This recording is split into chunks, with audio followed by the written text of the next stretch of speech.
if something strikes you, that's when you write it down, correct? If it's something I have a question about. Or even if you don't have a question about it, it's something that you write down, right? Yes. If it's important enough to you, right? So you say, take a look at the context of this. The context of this is that the defendant is working at what restaurant again? I believe it's Ruby Tuesdays, but I'm not certain about where she worked, and that is not as significant as lots of things. She's working at this restaurant, and while working at this restaurant, some individual who supposedly knows both of them comes in and gives her this story about Mr. Alexander, right? Correct. And in your view, who was that individual, ma'am? A woman by the name of Maria. Maria what? I have no idea. You did you ask her? Marie. No, her last name was not significant to me. So, well, we do have Maria written down here, or no, we have Michelle and Elena, but you believe it, those are both wrong, right? No, I don't know anything about Elena. So if the defendant told Mr. Alexander that it was Michelle or Elena, after talking to the defendant, you have a different name, right? I have the name Marie. Right. So you would agree then that we have 3 potentially different names that were given to Mr. Alexander. Objection, mischaracterizes your testimony. Overruled, you may answer.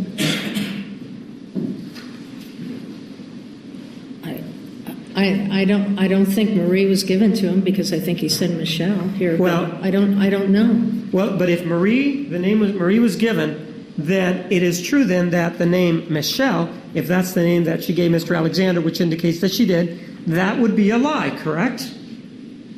No.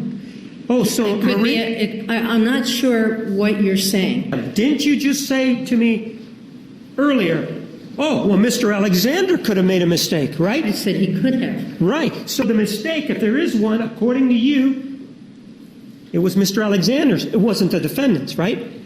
No, I said he could have made a mistake. Right.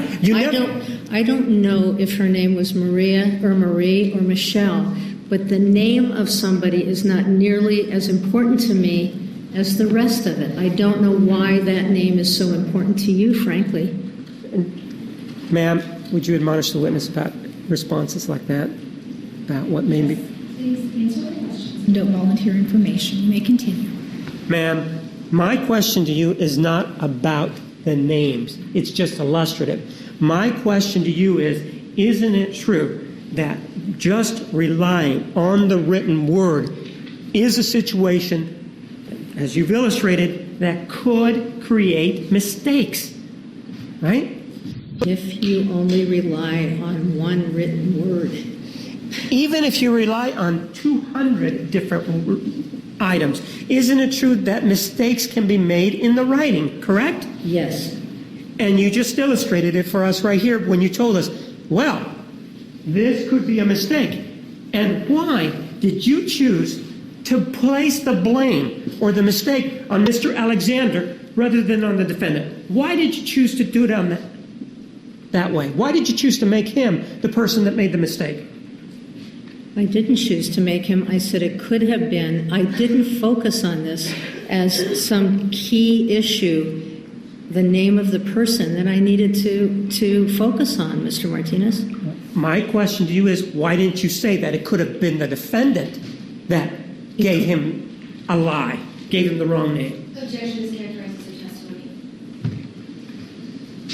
Sustained. Why didn't you tell us? You didn't tell us that it was the defendant that could have given him that name, did you?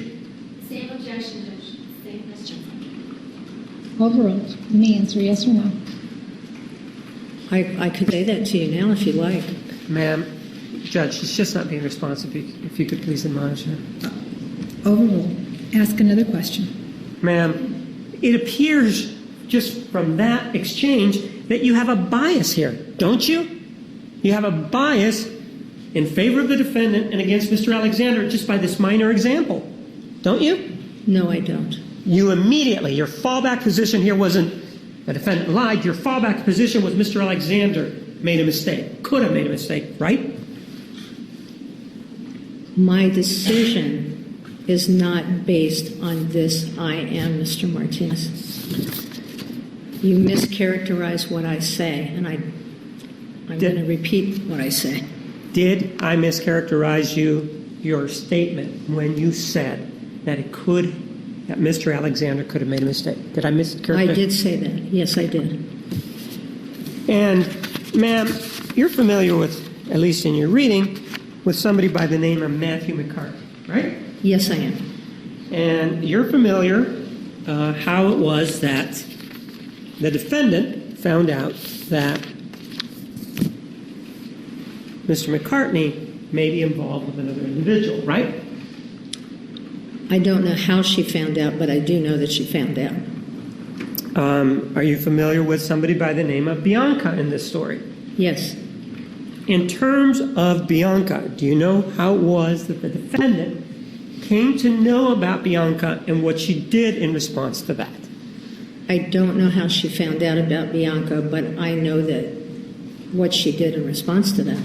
Well, isn't it true, I'm asking you whether or not you know this, that the defendant happened to be working at another fast food place, not a fast food place, another restaurant, this one called Applebee's. And while she was working at Applebee's, 2 girls came in. Objection, Your Honor, testimony. She just Said. doesn't know. Approach. Sustained. Ma'am, please take a look at this. This is the transcript of the defendant's testimony on February 5, 2013. Please read it to yourself, and once you're done reading it, let me know. Okay.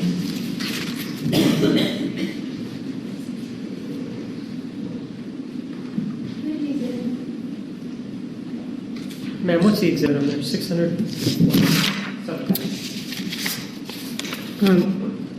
601. 601.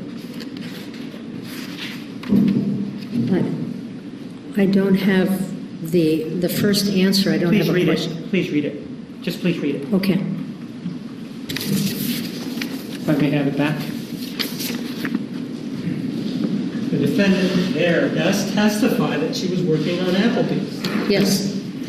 And while she was working at Applebee's, it seems that 2 women came up to her, correct? Yes. And these 2 women told her that Matt McCartney was dating somebody else named Bianca, correct? Correct. And as a result of that, she then went and did whatever it was that she did, correct? Yes. Doesn't it seem strange? Well, doesn't it raise a red flag to you? Well, let me do it this way. The defendant has had 4 significant relationships, correct? Correct. One of them is Bobby Juarez, correct? Yes. Matthew McCartney, Correct. Daryl Brewer, Yes. and Travis Alexander, right? Yes. Doesn't it raise a red flag to you that in 50% of those, 2 of the 4, somebody would come in, a female, would come in to the place where the defendant was working and tell her about her boyfriend? Objection, Judge, was characterizing the prior testimony of Ms. Arias. Judge, can we approach with the transcript, please? Yes. Sustained. Doesn't it raise a red flag to you? The defendant is working in both of these circumstances at restaurants, and in both circumstances, people come up to her and tell her that her boyfriend is cheating on her. Does that raise a red flag for you?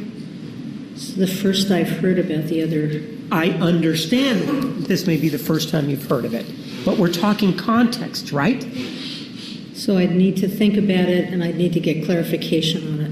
And it also illustrates the point that your opinion, whatever it may be in this case, is incomplete, right? Not my opinion about domestic violence. Well, you are not receiving the full information. In other words, you spoke to the defendant for 44 hours, right? Yes. And during that time, this issue of Applebee's and 2 people coming up to her and telling her about her boyfriend never came up, right? I was looking for domestic violence issues, Mr. Martinez. And so no, it didn't come up. So in other words, you were so focused that you ignored what was going on? No, I didn't ignore what was going on. I got lots of information. That was just a piece of information I didn't get. But you are an expert, though, right? In the field of domestic violence, right? Yes. And you've testified about your opinion based on writings and on the statements of the defendant, right? Right. This is just another statement of the defendant that the state is asking you to consider that she testified to. And I'm asking you, doesn't it seem a little strange to you that in 50% of her relationships, she's working at a restaurant when somebody, either one or two people, come up to her and tell her about her boyfriend cheating? Doesn't that raise a red flag for you?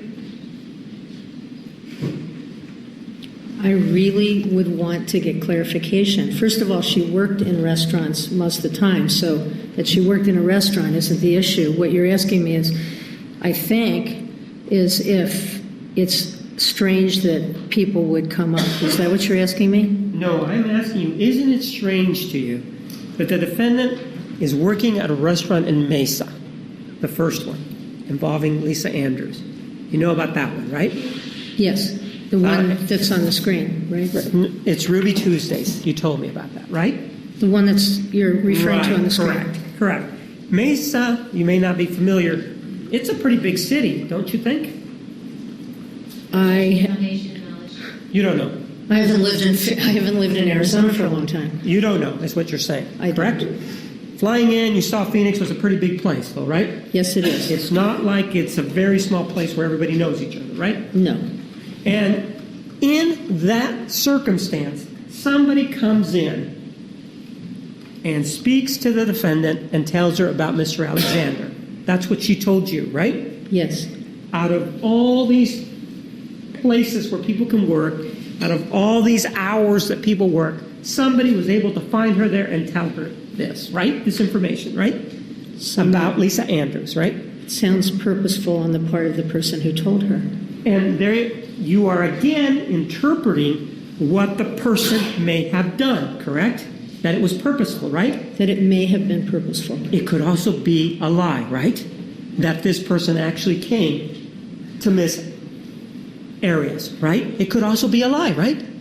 Are you asking me if I believe Miss Arias has a history of lying? I'm not sure. She does have a history of lying, doesn't she? After the killing, yes. And she has a history, she has a history of lying, but you're saying, well, this happened after the killing, that you got the statement from her, right? She doesn't have a history of lying prior to the killing, no. I'm not asking you about a history prior. I'm asking about a history after. Isn't it true that this conversation that she had with you involving Lisa and Ruby Tuesdays happened with you after the killing, right? Yes, but the text happened prior. I understand that the text happened prior, but she's telling you the story afterwards, right? Yes. When you say she has a history of lying, right? Objection is characterized with regard to history of lying. Sustained. Did you tell me that Ms. Arias has a history of lying after the murder? Or after the killing, I apologize. She lied about the killing. I don't know that she has a history of lying about anything else except the killing. And I do know she has a lying about that. She lied about that, and she confessed to lying about that. Well, but in terms of everything that happened afterwards, are you aware of what she did afterwards? In terms of what may or may not be truthful? I know some of the things she did afterwards, yes. So in this case, because of that as a background, and the fact that we're talking about two instances where people come in to where she's working and find her and tell her things, that, again, you're the expert. Doesn't that seem a little bit strange that 50% of her relationships, somebody's got to drop the dime in a restaurant while she's working? I don't know. I really don't know how to answer that. I really don't. I don't know. I mean, I know people do things. I know people have gone and talked to people. I have lots of clients where people have gone and told them things. So I don't know how to answer that for you.